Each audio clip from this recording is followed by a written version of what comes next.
Bom dia pessoal, desculpa a demora em disponibilizar essas aulas, mas vamos dar continuidade ao curso de astropartículas. Essa primeira aula de hoje é uma aula bastante introdutória à área de astropartículas. O perfil do curso é um curso introdutório a astropartículas, não é um curso avançado. Então essa primeira aula que eu estou dando é para aqueles que talvez esqueceram, já tem um tempinho que a gente está nessa parada, as primeiras aulas do curso de astropartículas. Nessa primeira slide vocês podem ver os requisitos do curso, tá? Os livros textos. Então você tem que ter um conhecimento sim de relatividade especial e de mecânica quântica. Não tão profundo, mas precisa ter sim uma boa ideia desses dois cursos para poder acompanhar esse curso de astropartículas. Então só checando aqui para ver se o áudio está ok, o vídeo está ok. Então vamos lá. Então a primeira coisa para aquele estudante bastante interessado na área de astropartículas, primeiro eu vou deixar bem claro para vocês que astropartículas não é a mesma coisa que cosmologia, não é a mesma coisa que astrofísica e não é a mesma coisa que astronomia. Astropartículas têm suas peculiaridades e muitas vezes essas áreas se confundem por tratarem de problemas onde existe uma multidisciplinaridade, tá? Mas são áreas sim distintas. Então, antes de a gente adentrar o curso de astropartículas em si, a parte mais core desse curso, eu vou dar uma introdução bem básica a vocês de um modelo cosmológico padrão. E vou começar bem do começo mesmo, tá? Bem das ideias bem introdutórias a essa área. Então, para aqueles que vêm talvez de um perfil de campos, teoria quântica de campos, e tenham sentido falta de algo mais observacional, essa aula aí é meio que para você. Então, o modelo cosmológico padrão, esse vai ser o objetivo da aula de hoje. Então, vamos começar com medidas de distância. Vocês têm uma noção, por exemplo, eu também não tinha muita noção, porque também é uma origem de física de partículas. Galáxias são objetos de tamanho de kiloparsecs. Então, parsecs é a unidade normalmente usada em cosmologia, em astrofísica e muitas vezes em astropartículas, tá? Então, um grupo de galáxias já estaria mais ou menos numa escala de 1 megaparsecs, ou seja, 10 a 6 parsecs. Em aglomerado de galáxias, um grupo de galáxias 10 a 6 são 1 megaparsecs. Um grupo repetindo, uma galáxia estaria mais ou menos no tamanho de 10 kiloparsecs. Um grupo de galáxias na escala de 1 megaparsec e um aglomerado de galáxias numa escala também chamada de superaglomerado de galáxias em 100 megaparsecs mais ou menos. E muitas vezes distâncias são medidas usando o fenômeno de paralaxe, tá? Então, só para ter uma ideia, eu não vou discutir a vocês agora exatamente como é que a gente mede distância, mas era só para ter uma ideia de quais são as unidades que a gente vai adotar neste curso. Como a gente mede distância, a gente vai tratar um pouquinho mais adiante, talvez na quinta aula, a gente vai falar um pouquinho mais sobre como a gente mede distância, tá? De objetos, de galáxias, etc. Lembrando que essas aulas introdutórias são apenas aulas para preparar vocês realmente para o curso de astropartículas. O curso de astropartículas em si, ele já assume que você sabe tudo isso. Mas eu sei que a gente está numa região onde isso não é muito comum, muito dado nos cursos. Então eu vou oferecer isso para vocês, para que vocês possam realmente acompanhar o curso por completo. Então não vou falar desses tópicos aqui, mas a ideia de hoje, como falei anteriormente, é tratar do modelo cosmológico padrão. O modelo cosmológico padrão é baseado numa coisa chamada princípio cosmológico. Esse princípio cosmológico simplesmente assume que o universo é homogêneo isotrópico em escalas muito grandes em que? Próximos dos seus 100 megaparsecs. Então vocês podem ver na esquerda, por exemplo, uma distribuição chamada Abel. E na direita, talvez é mais claro para vocês, ver a distribuição de mais ou menos 30 mil galáxias, tá?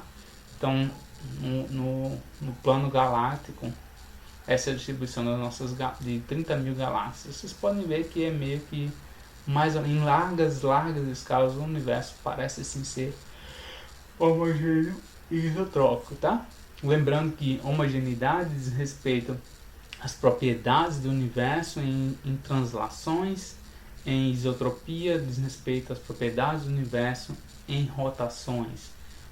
Em outras palavras, a densidade do universo é a mesma em largas escalas, independente de qualquer direção que você olhe. Então é isso basicamente que o princípio cosmológico está dizendo, e é uma suposição fundamental na construção do modelo lambda CDM. Tá? Então, como essa aqui é uma figurinha só para ilustrar para vocês, imagine que vocês estão nesse centro desses círculos na direita, onde uma pessoa que está naquele centro, qualquer lugar que olhar, vai observar uma distribuição isotrópica de círculos. Tá? A mesma coisa, uma pessoa, nós estivéssemos nesse desenho da esquerda, estivéssemos no centro dele, à medida que fizéssemos movimentos de translação, perceberíamos que também existe uma densidade contínua de linhas. Tá? Então essa é meio que a ideia do princípio cosmológico. Então, a primeira coisa que eu vou mostrar para vocês é como é esse princípio cosmológico na prática. Tá? Esse princípio cosmológico na prática é o seguinte. Vou compartilhar aqui com vocês.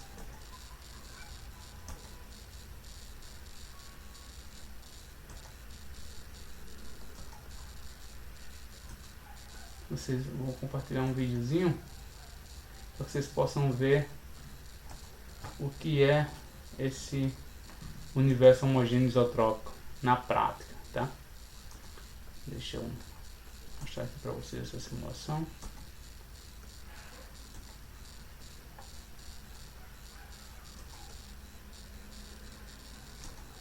Só um segundo. Vamos lá. Acho que agora vocês estão pronto. Agora vocês podem ver. Aqui é uma simulação.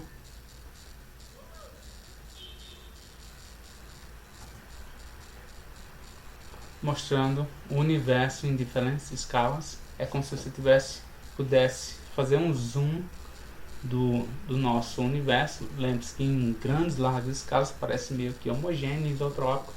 As galáxias são distribuídas de forma uniforme, mas à medida que você vai adentrando, vai se aproximando, chegando em escalas cada vez menores, a gente vai começar a observar discrepâncias de densidade e inhomogeneidades de densidade ou de distribuição de galáxias. Tá? Como vocês podem ver, aquele pontinho lá distante, logo no começo, na verdade, é um objeto muito mais extenso do que nós imaginávamos. Vocês podem ver aqui, ó, 7 megaparsecs, tá? Isso nós estamos nos aproximando. Agora próximo de 4 megaparsecs. Então aquele pequeno objeto, deixa eu dar uma acelerada. Note só que aquele pontinho, na verdade, era simplesmente um aglomerado de galáxias. Vocês podem ver, isso aqui é a quantidade de partículas que foram usadas nessa simulação, chamada simulação Millennium. Tá muito famosa. Então, vou voltar a mostrar para vocês a aula. Tá?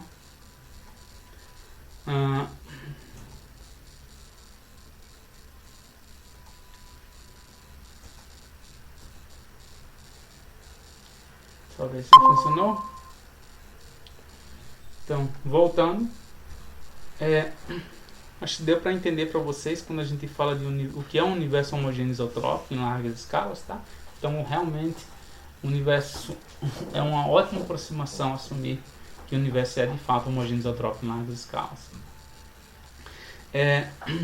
Uma dos pilares também do modelo cosmológico padrão é a chamada lei de Hubble. Essa lei de Hubble, que eu vou detalhar um pouquinho mais na próxima aula, diz respeito simplesmente à velocidade de recessão de galáxias comparadas a nós. Esse primeiro gráfico aqui na esquerda, vocês podem ver alguma coleção de galáxias no eixo Y a velocidade, no eixo X a distância delas em megaparsecs. E isso aqui, essa é a velocidade em exceção delas comparada ao observável, nesse caso, nós. Então nós observamos que quanto mais distante o eixo X, quanto maior for o eixo X, maior é a velocidade de recessão daquelas galáxias. Então, lembrando que, como a gente sabe que uma galáxia está se afastando de nós, como que a gente sabe realmente isso na prática, tá? Eu vou falar também um pouquinho mais disso. Se você está curioso sobre isso, nunca viu, você verá.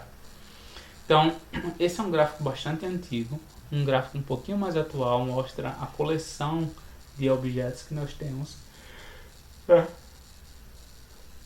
Nota que aqui, ó, no eixo Y, no gráfico da esquerda, nós temos até 400 megaparsecs. E aqui também no gráfico da direita, mais ou menos até 400 megaparsecs. Mas a coleção de objetos é muito maior. Vocês podem ver que à medida que nós vamos para distâncias cada vez maiores, acima de 200 mais ou menos megaparsecs, existe um pequeno espalhamento. Alguns objetos que saem dessa linearidade perfeita da lei de Hubble.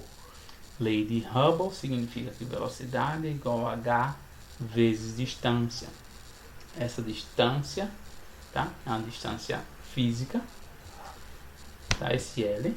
Então o que eu quero dizer? Que quanto maior a distância, maior a velocidade.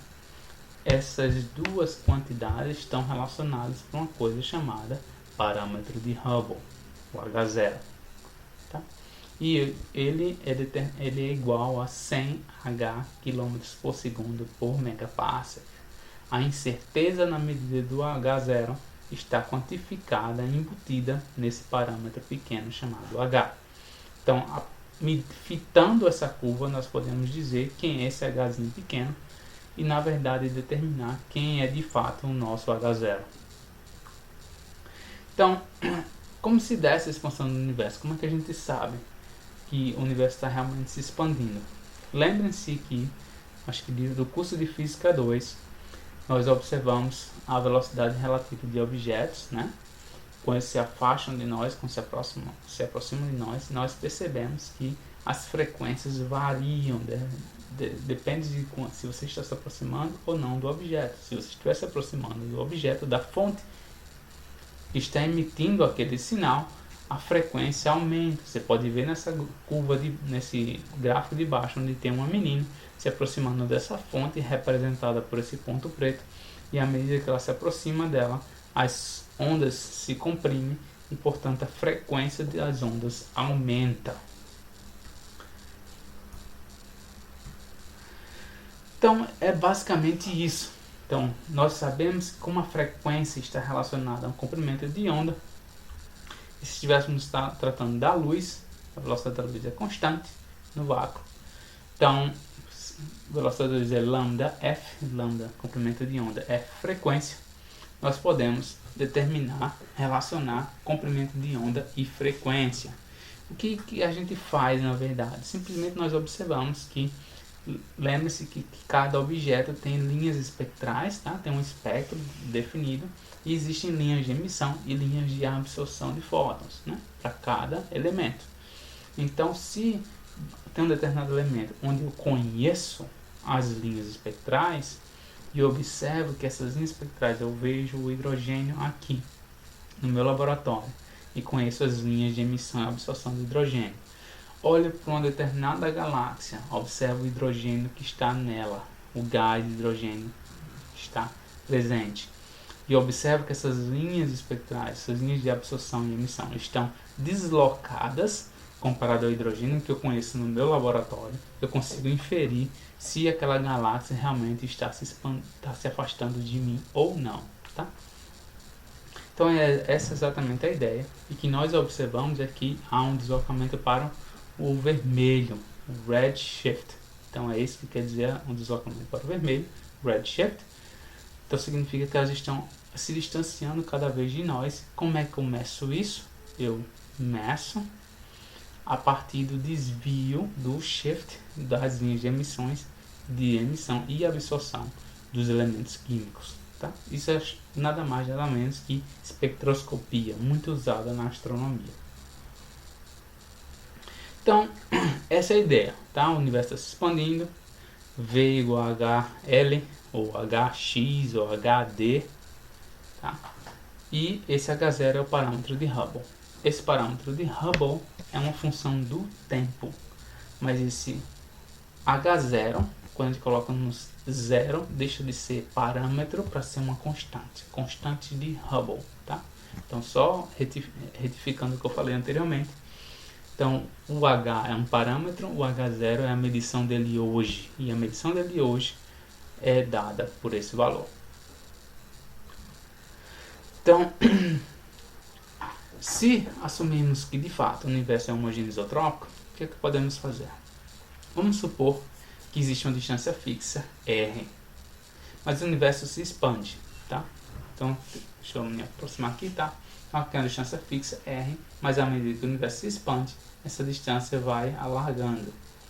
Essa distância que vai alargando uma quantidade fixa, ou uma quantidade que depende do tempo.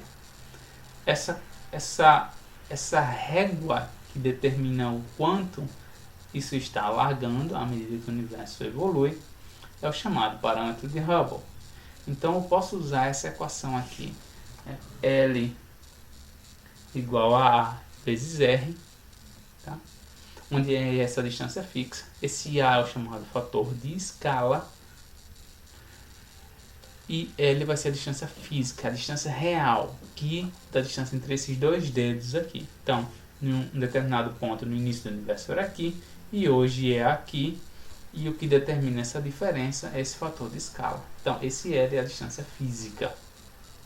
Então, como velocidade é a derivada da distância sobre o tempo, podemos simplesmente usar a equação anterior e achar que esse h de t, esse parâmetro de Hubble, nada mais é do que A ponto sobre A, ou seja, a derivada temporal do fator de escala dividido por A.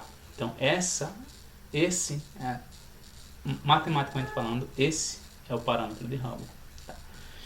Então, isso nada mais é uma consequência da lei de Hubble ou vice-versa. Você pode pensar de um jeito ou de outro. Tá?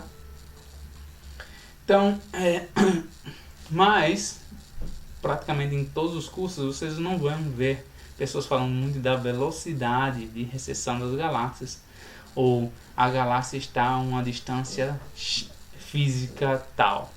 Vocês vão ver principalmente um observável chamado redshift. Esse redshift é simplesmente, que eu falei para vocês, ele é definido como a diferença entre os comprimentos de onda. Aqui nessa expressão do meio, essa diferença entre os comprimentos de onda observado e o emitido, lembrando que cada elemento tem seu comprimento, suas linhas de absorção, certo? E emissão, que ocorre em um determinado comprimento de onda. Se esse comprimento de onda não é mais esse, está mudado por um valor, o que vai quantificar essa mudança é esse redshift, tá? Então, uma forma também de determinar nós normalmente usamos essa galáxia está a um redshift de tal, ponto 1 ou ponto 5 ou 1 ou 2 e aí por diante, tá? Você vai falar aglomeradas de galáxias, etc. Então você vai usar muitas vezes esse redshift como uma forma de quantificar o quão distante um determinado objeto está. Tá? Então essas são pequenas relações que são bastante úteis, tá? Não vou derivar elas aqui. Então, vamos assumir por um momento que vocês entendem que o universo está em expansão. Vou falar um pouquinho mais sobre isso na próxima aula. O universo está em expansão. O que significa isso? O universo, à medida que o tempo vai passando, ele vai aumentando de tamanho. E como é que a gente determina quais são as equações de movimento que regem essa evolução do universo? Bem, eu poderia fazer isso usando relatividade geral, mas relatividade geral, como falei logo no primeiro slide, não é um requisito desse curso, tá? Então, como não é um requisito desse curso, eu não vou cobrar relatividade geral para vocês aqui. Então, o que vocês vão fazer é um simples exercício usando lei newtoniana. Tem algumas pequenos defeitozinhos nessa derivação, mas ela é perfeitamente correta. Tá? No final das contas, ela é correta. Tá? Só que não é a forma, digamos assim, mais elegante de tratar de uma gravitação em largas escalas. Tá? Usar a mecânica newtoniana. Então, se você assumir que você tem uma partícula M pequenininha lá em cima aqui, ó, e ela está a uma distância r do centro de uma determinada galáxia, o que esse M pequenininho para mim seria uma estrela. Esse Mzão para mim seria a massa da minha galáxia dentro daquele raio R. Tá? Então, a força gravitacional entre esse Mzão e esse Mzinho é Gmzão Mzinho sobre R ao quadrado. Você iguala isso. Você pode igualar isso à força centrípeta, tá? E achar alguma relação. Ou outra forma, você pode simplesmente usar a conservação de energia. E via conservação de energia, acha qual é a energia cinética dessa Mzinho, que seria uma estrela. Energia potencial, energia total, energia cinética mais potencial. Dada a conservação de energia, se aplica a conservação de energia e acha quais são as equações de movimento dessa estrelazinha M. Onde é que vai aparecer expansão do universo nessa história toda? A expansão do universo nessa história toda vai aparecer a partir do ponto que distância para a gente agora não é mais uma coisa física. Distância agora é A, esse Rzinho lá é o nosso L lá do slide anterior. É A vezes uma distância fixa. Esse A é o fator de escala que determina a expansão do universo. Então a gente quer expressar as equações de movimento em termos da expansão do universo, em termos de fator de escala.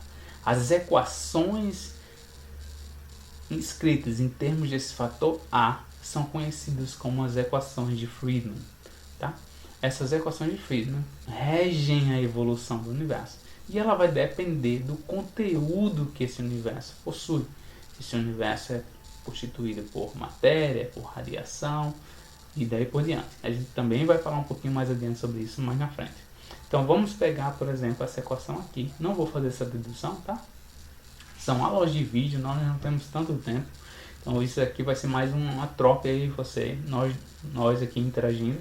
Vou apresentar para vocês o conteúdo. Se vocês tiverem dúvidas, vocês entrem em contato comigo. Vocês sabem como entrar em contato comigo. Então, se tem a ponto sobre A ao quadrado, vai ser 8πg ρ. G, esse G é o G lá da constante de Newton. Onde é que apareceu esse ρ? ρ é a densidade desse Mzão lá. Tá? Então, esse ρ é a densidade desse Mzão.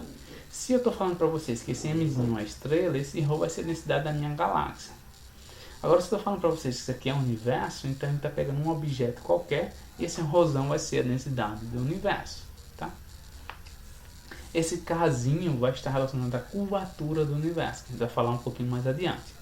Tá? Então, o A ponto sobre A, lembrando que A ponto sobre A, como a gente viu anteriormente, é o parâmetro de Hubble. Então, o parâmetro de Hubble é determinado, ou seja, a taxa de expansão do universo é determinada ou é governada pelo ρ, densidade do conteúdo daquele universo, e a curvatura. Então vamos à simulação 2 para mostrar para vocês o que é que está acontecendo.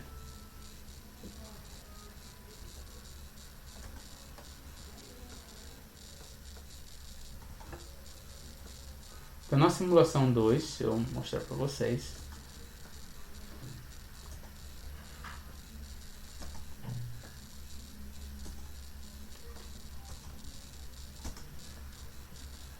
Vamos ver se vocês estão vendo aqui. Sim, vocês estão vendo.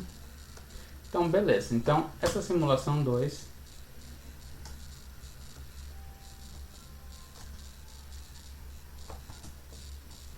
Aí vocês podem ver. Imaginem que um objeto, um ponto, aquele pontozinho lá que está derivando as equações de Friedmann, seria um ponto, um objeto aqui nessa saia dessa galáxia.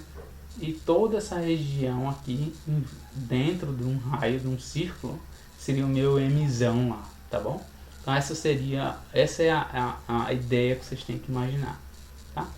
Mas obviamente a gente não está tratando ali da evolução de uma galáxia, tá? A gente está tratando da evolução do universo, as equações que regem a expansão do universo. Mas é só uma forma de vocês visualizar o que é que está ocorrendo. Tá? Não dá para mostrar para vocês o desenho do universo e pegando uma coisa lá na sua extremidade e fazer determinar como é que está evoluindo. Tá? Deixa eu compartilhar novamente minha tela com vocês.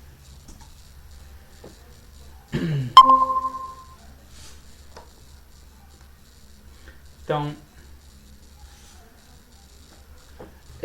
outra equação, então aquela dali é a primeira equação, tá? Então a segunda equação de Friedman, que é uma equação bastante importante também, vem da termodinâmica. Então se assume que a expansão do universo é reversível, ou seja, o universo pode expandir e voltar, se assume em princípio, ou seja, ds igual a zero, tá? Uma consequência disso, você usa de novo a primeira lei da termodinâmica, onde a energia é massa, tá? Massa está relacionada à densidade, como eu falei para vocês. Volume está relacionado a raio entra novamente o fator de escala, tá? E o TdS, que é a equação conhecida de vocês de sempre.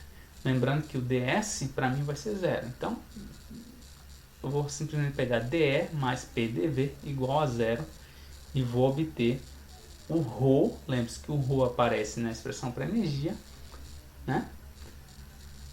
E para o volume aparece simplesmente essa equação aqui, que é 4 terços de πr ao cubo. Quando eu calculo dt, vai dar 4π ao quadrado de ADT.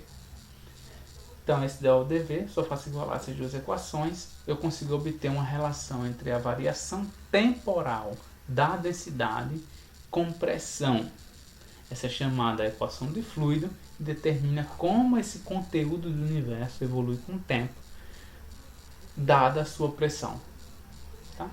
Então, o A ponto sobre A, que é o H lá que a gente determinou, é regido por aquela primeira equação de Friedman. E o conteúdo do ρ que estava naquela primeira equação, ele evolui conforme essa equação, chamada equação de fluido. Um exercício que vocês poderiam fazer é usar aquela primeira equação de fluido a primeira equação de Friedman, de A ponto sobre A, calcular a segunda derivada e obter a equação para aceleração, tá? Do universo. Então, vamos supor, num momento, que o universo é dominado por matéria. O que é matéria em cosmologia? Tá? Matéria em cosmologia é diferente de matéria em física de partículas. Tá? Apesar de existir uma área chamada astropartículas, essas duas áreas, cosmologia e física de partículas, enxergam matéria de forma diferente. Qual é a que está certa? Ambas estão certas. Formalmente falando, obviamente, a área de física de partículas está certa. Mas o que a gente entende por cosmologia, matéria em cosmologia, é simplesmente qualquer objeto, qualquer partícula que exerce pressão nula. Obviamente, essa não é a definição de matéria. Tá? Matéria no contexto cosmológico, isso é o que é matéria. Então, se exerce pressão nula, se vocês forem para essa equação de fluido aqui, esse P aqui seria zero, tá bom? Isso é o que quer dizer. Então, se a pressão for nula, veja que a parte direita daquela equação de fluido se tornou zero e eu consigo resolver essa equação diferencial super trivial, tá? E obter que o ρ vai com 1 sobre A ao cubo. Esse é o ponto crucial, tá? Vocês poderiam fazer esse mesmo exercício, e eu vou pular já para a radiação, tá? Aqui, para a radiação, onde a pressão é ρ sobre 3, tomando C igual a 1, tá? Usando unidades naturais, muito comum em física de partículas, P seria ρ sobre 3. E você vai, de novo, resolver a EDO e vai achar que o ρ vai com 1 sobre A quarta. Então, para a matéria, a densidade de matéria evolui com 1 sobre A ao cubo, lembrando que A é o fator de escala, e para a radiação, ρ vai com 1 sobre A quarta. Então, o universo é constituído por diversas coisas. Algumas coisas evoluem com A ao cubo, algumas coisas evoluem com A quarta, 1 sobre A quarta. Tá? Então, evoluem de formas diferentes. Então, como eles evoluem de formas diferentes, 1 sobre A ao cubo, 1 sobre A quarta, vocês podem imaginar uma consequência disso. Vocês podem imaginar é que matéria e radiação em algum momento tiveram a mesma densidade. Da mesma forma que em algum momento matéria foi dominante e não é mais. Em algum momento radiação era dominante e não é mais. Tá? Então isso é o que estou mostrando nesse gráfico aqui. Então esse gráfico aqui de densidade em função do tempo é simplesmente determinando que no início do universo, essa curvinha azul aqui em cima, nota que está acima da vermelha, ou seja, a densidade é maior. No início do universo, que é início do universo, olha o tempo aqui, ó, 10 a 2, 10 a 3, 10 a 4. Então, quando você for diminuindo esse tempo aqui, essa curva de radiação vai subindo cada vez mais rápido. Então, a densidade de radiação no início do universo era muito maior do que a densidade de matéria. Mas chega um momento chamado de igualdade matéria-radiação, onde matéria e radiação possuem a mesma densidade, tá? Mesma densidade de energia. Deste momento em diante, a matéria começa a dominar. Isso, para quem nunca ouviu falar nisso, saiba que isso é essencial que ocorra desta forma, tá? Você não pode mexer em muita coisa aqui. Tem várias outras observáveis que dependem de toda essa história que eu estou te falando. Então, essa é a ideia da evolução de densidade e matéria no universo. Então, alguém pode perguntar e por que eu não falei de energia escura? Bem, realmente, eu poderia também falar de energia escura, seria um termo aditivo a essa equação de Friedman, onde agora eu substituir o A1 sobre A por H0 ao quadrado. Esse H0, essa equação de Friedman, esse termo aí, lambda sobre 3, é o termo introduzido à mão por Einstein, tá? Esse termo significa um termo que está com um sinal positivo, certo? Do lado direito. Note que ele tem um efeito de o quê? Se vocês observarem, eu não vou mostrar para vocês, que a densidade, a pressão desse objeto aí, quando adiciona um termo lambda sobre 3, a pressão dele, que pressão é essa que eu obtenho lá das equações de Friedman, lá das equações de fluido? Ela não tem uma relação entre densidade e pressão? Se você calcular isso, a partir daí, você vai ver que a pressão dele é negativa e que a aceleração que ele induz é positiva. Vocês podem, a partir dessa equação aí, lembrando que a H é a ponto sobre A, calcular mais uma derivada e vocês vão achar que que a equação dessa reação, que esse lambda sobre 3 aparece como um termo positivo na equação de aceleração, que quer dizer que a presença de uma constante, lambda, induz uma aceleração positiva no universo, ou seja, o universo está se expandindo, mas expandindo cada vez mais aceleradamente.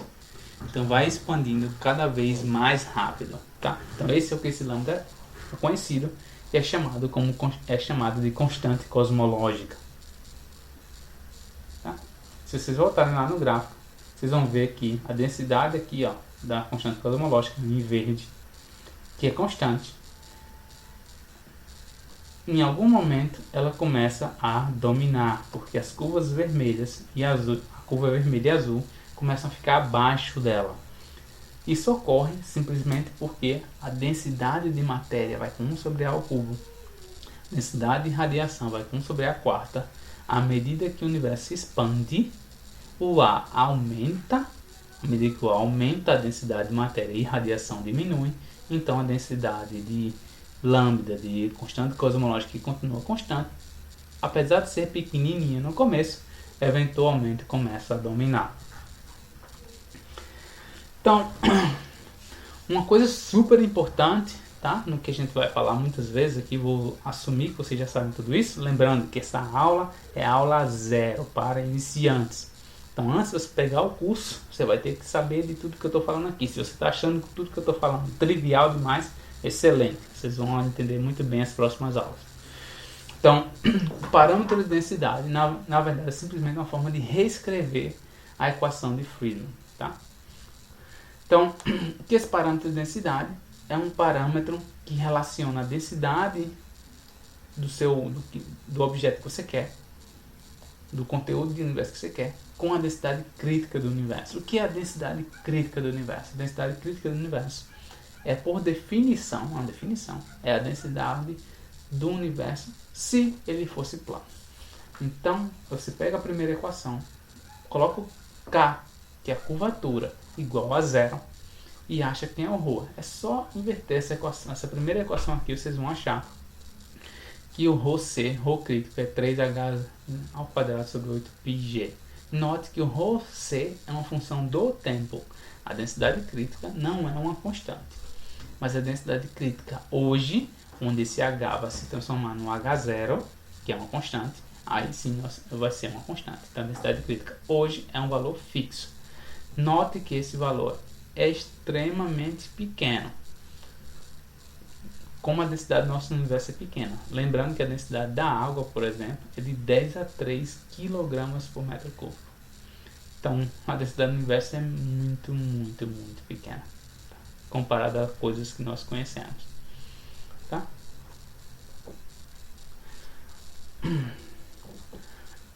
Então, esse parâmetro de densidade, como falei anteriormente, é ρ sobre ρc. ρ é a densidade de alguma coisa que você queira. ρc é a densidade crítica. Então, se você usar esse ômega como ρ sobre ρc, você pode reescrever a primeira equação de Friedmann como h0 ao quadrado, 8πg ρc ômega menos k sobre a ao quadrado, e achar essa equação. Então, você pode, a partir disso, achar a segunda equação e por assim por diante, e reescrever essa primeira equação de Friedmann como sendo isso.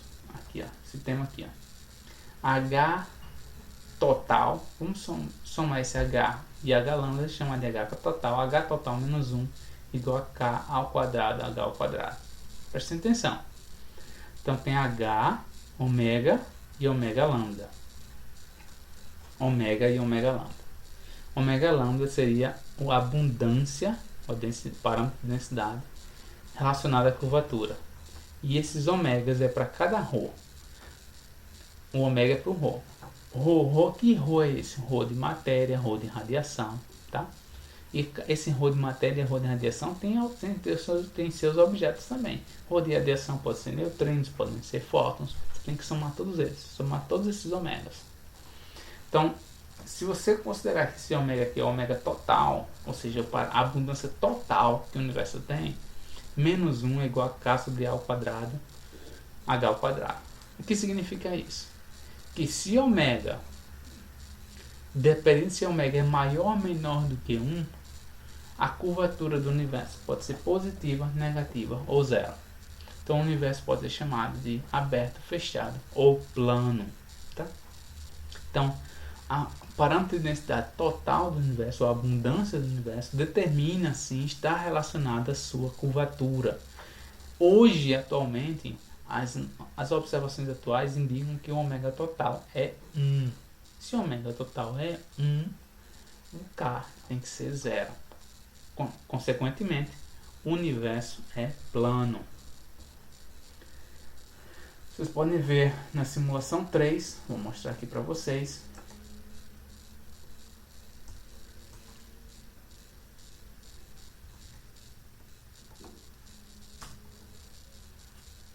Mostrar a simulação 3, acho que vai ficar mais claro. Desculpa estar fazendo essas mudanças aqui, mas eu achei bastante interessante mostrar isso para vocês possam entender melhor. Mais fácil ver um vídeo do que uma explicação. Vamos lá.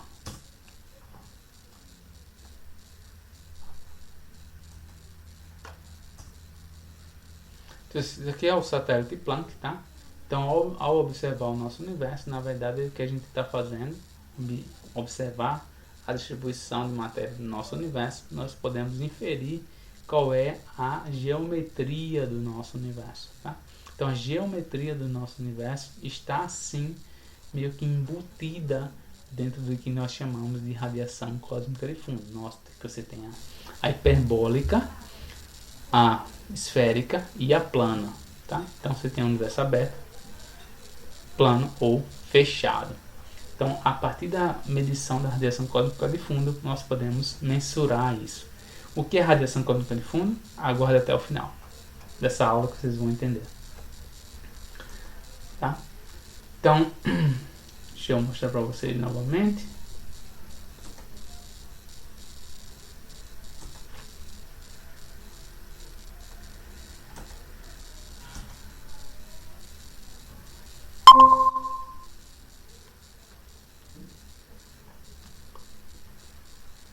Então, esse parâmetro de densidade que eu mostrei para vocês, eu posso reescrever ele e obter o universo e determinar se o universo é aberto, plano ou fechado.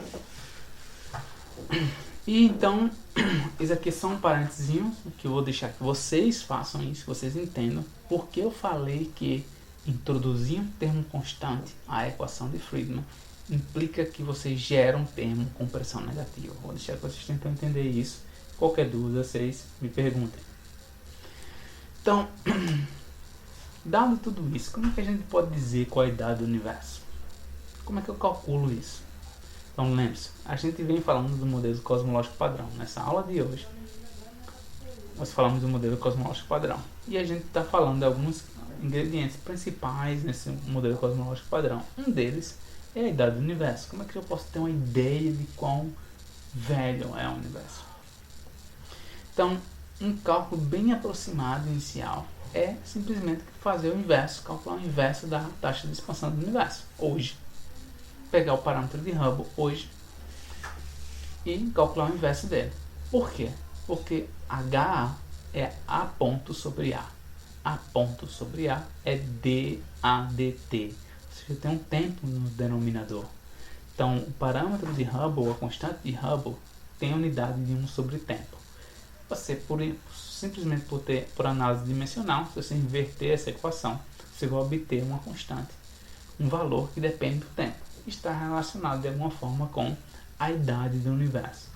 Se você fizer esse exercício, lembrando que a constante de Hubble está em unidade de km por segundo por megaparsecs, e você quer transformar isso para anos, eu não lembro de cabeça, você vai dar um Google e acha a conversão de megaparsecs para quilômetros. Quando você fizer esse megaparsecs para quilômetros, esse quilômetro, esse megaparsecs vão se cancelar essas unidades e vai sobrar só unidade de 1 sobre segundo, que é o que a gente quer. Se eu fizer esse exercício, você vai achar que o universo é na verdade muito mais novo do que deveria ser. Isso é um cálculo muito grosseiro. As medições mais atuais implicam que o universo na verdade tem uma idade de 13,7 bilhões de anos, tá? Como é que a gente mede isso? Toco para outra aula, tá? Mas é uma coisa bastante interessante de saber como é que a gente pode determinar o quão velho é o nosso universo. Então, só para quase concluir, do que o universo é feito, quais são os seus constituintes. Se vocês acessarem um artigo que eu recomendo que vocês leiam em algum momento da carreira de vocês, que vocês estejam interessados em algo relacionado mais à cosmologia, não às astropartículas, é sim ler o artigo do Planck. O artigo do Planck, chamado Cosmological Parameters, ou Parâmetros Cosmológicos, ele explica muito bem quais são os parâmetros cosmológicos mais importantes no contexto cosmológico e quais são os seus valores e sua barra de erro de acordo com os dados que são analisados. Tá? Então você consegue obter tudo isso. Uma das coisas importantes, talvez por ser entusiasta do assunto, é que usando os dados cosmológicos atuais aponta para a existência de uma matéria e de uma energia escura que tem a origem desconhecida. Então tudo que você conhece até hoje, tudo que nós conhecemos até hoje, na verdade representa uma pequena fração, em torno dos seus 4% de tudo que constitui o nosso universo. Então nosso universo é assim escuro. E a gente vai tratar muitas coisas das propriedades, das características desse universo escuro nesse curso, tá? Então as primeiras aulas serão introdutórias, bastante introdutórias, e depois a gente vai avançando. Vai chegar um momento que vai ficar um pouquinho mais avançado o curso, mas ainda não é avançado para um curso de astropartículas, tá?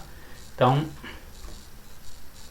só para mostrar para vocês a simulação do Planck, eu vou mostrar para vocês no final, porque eu não quero perder tanto tempo. Então, muita gente já me perguntou de onde surgiu essa ideia do Big Bang. E esse nome Big Bang foi um pouquinho infeliz, porque a teoria do Big Bang não tem nada a ver com Bang, tá? Não tem nada a ver com Big Bang. Simplesmente a teoria do Big Bang não diz como o universo surgiu. A teoria do Big Bang simplesmente descreve o universo no seu comecinho. Não diz como ele surgiu. Na verdade, a teoria do Big Bang não fala nada disso. Só um nome, por alguma razão histórica, teve esse nome. Tá? Então, mas de onde veio isso? Talvez foi motivado, tá? Então é mais um achismo meu. Já li alguns livros de história que concordam, ratificam o que eu estou dizendo para vocês. É que observamos eventualmente, e vocês vão ver um pouquinho mais de detalhe, é que a radiação, tá? Radiação de fótons. Vocês devem ter visto, talvez no curso de estrutura da matéria, ou talvez física 4, ou até mesmo mecânica quântica, que a radiação vai com uma constante de temperatura quarta. Tá? Radiação de corpo negro. Só que a radiação vai com uma constante de T a quarta. Mas vimos, ainda agora, que a radiação cresce ou diminui, na verdade, com 1 sobre a quarta. Então ela é governada com 1 sobre a quarta. Certo? Rho radiação, no contexto cosmológico, vai com 1 sobre a quarta.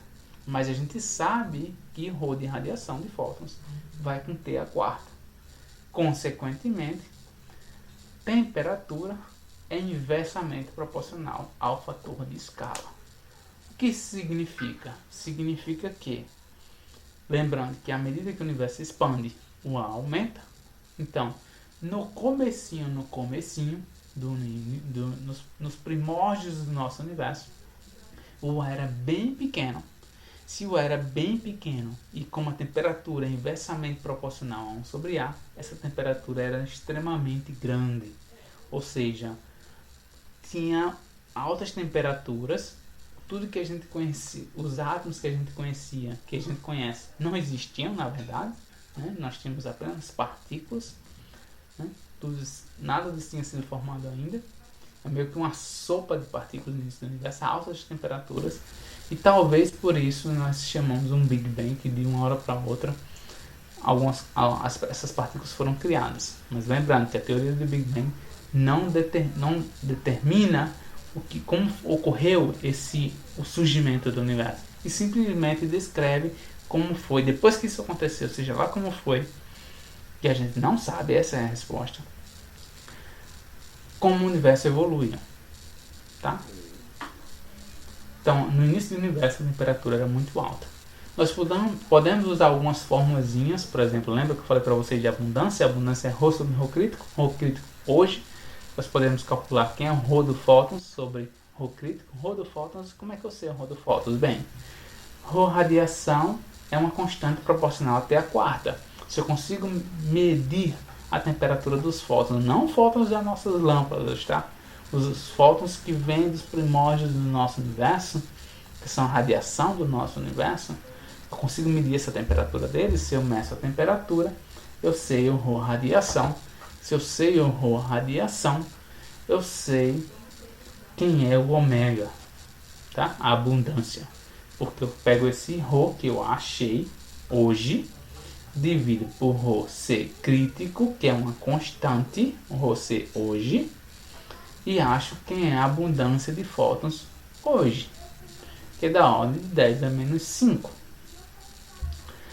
Lembrando que o ômega total é da ordem de 1, tá? Praticamente 1. Esse Hzinho aí, lembrando, nessa expressãozinha aqui, esse Hzinho é um parâmetro que está relacionado à incerteza na medição do parâmetro da constante de Hubble. Tá? Outro exercício que a gente pode fazer, que eu não vou falar aqui, é determinar qual é a temperatura dos neutrinos. Os neutrinos também são uma forma de radiação. Se neutrinos não fossem massivos, hoje neutrinos seriam radiação. Pelo menos alguns deles, talvez um deles ainda seja radiação, seja sem massa. Mas alguns desses neutrinos não podem ser radiação hoje. A razão por isso, talvez eu possa explicar para vocês em algum outro momento. Mas assumindo que os neutrinos não possuem massa, tá? A gente pode assumir que eles são radiação também e calcular qual é a abundância de neutrinos, que mais ou menos vai dar certo, tá? A conta no final das contas. Então a abundância de neutrinos vai ser mais ou menos 0,7 a de fótons. Como é que eu sei isso? Bem, eu preciso calcular ρ neutrinos sobre ρ crítico, certo? Então, como é que eu calculo ρ neutrinos? Talvez vocês saibam. O ρ de neutrinos vai estar muito próximo do ρ de fótons. Essa grande diferença entre eles está determinada pela temperatura, diferença de temperatura entre eles, que é dada por essa equação acima. Tá? Mas física de neutrinos cosmológicos seria uma palestra por si só. Então, para acelerar um pouquinho, não ficar tão longa essa aula, pessoal, um curso de mecânica estatística, vocês não precisam saber mecânica estatística, mas no curso de mecânica estatística a gente consegue determinar, dada a natureza dessa partícula, se é um bóson ou se é um férmion, qual a distribuição, o número de densidade dessas partículas em função da temperatura. Tá? Então, se o fóton, por exemplo, é um bóson, tá? Lembrando que bósons obedecem à estatística de Bose-Einstein. Férmions obedecem à estatística de Fermi-Dirac. Férmions não gostam de ficar agrupados. Bósons podem ficar agrupados sem problema algum. Tá? Férmions obedecem o princípio de exclusão de Pauli. Bósons não. Então, ao final de toda essa história, a gente acha que o número de densidade de bósons vai com essa constante aí, d ao cubo. Tá? Esse zeta é uma função erro, mas é um valor que você pode achar lá. Tá? Você pode achar uma constante. Então, dada a temperatura hoje, você coloca a temperatura hoje dos fótons hoje, que é 2.725 kelvins, tá? Extremamente frio, Kelvin, muito frio, não é Celsius, tá? Kelvin. E achar o número de densidade de fótons. Então, só basta colocar o valor da temperatura e achar o número de densidade de fótons. Então, nós temos mais ou menos 400 fótons por centímetro cúbico. Então, por centímetro cúbico, nós temos 400 fótons dentro desse um volume desse. Tá? Que fótons são esses? São os fótons oriundos do início do universo, chamados fótons da radiação cósmica de fundo.